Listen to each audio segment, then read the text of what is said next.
Hi, so what I've learned so far is the difference between collectivism and individualism. I thought this was really interesting, especially the way that the book put it of the money example of like individualists would say, okay, you did X amount of work, you get X amount of money back.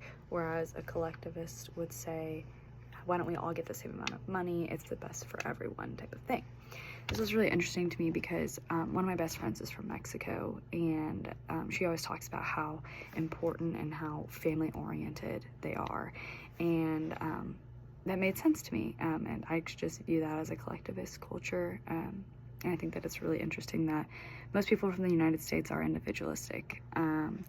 What I've found useful is the indirect and direct communication styles. Talking about that was really interesting to me.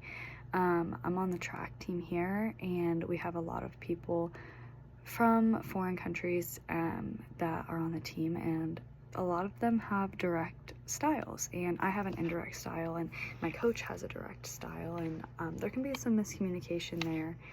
And I thought that it was really interesting to learn about that and acknowledge that so that I can be aware of that when we go into conversations in the future. And then what was good to be reminded of was that diversity and understanding cultures is not just for a certain group of people. Like, it's good for everyone to know. Like, when I was reading in chapter 2 today, and it was talking about the 5 myths, and it was saying how diversity is only for a certain group of people, and it was good to be reminded that it's not. And like, even just the beginning of this course, I'm learning so much, and it was good to be reminded that I have so much to learn, and this is a good thing to learn about.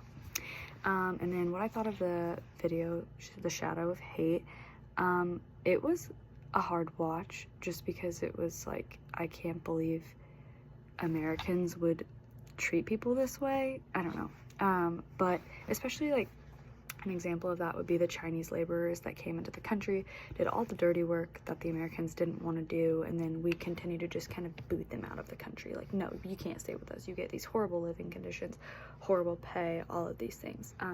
So it's definitely a hard watch, but it was also good to be knowledgeable and to understand the things that happened in the past.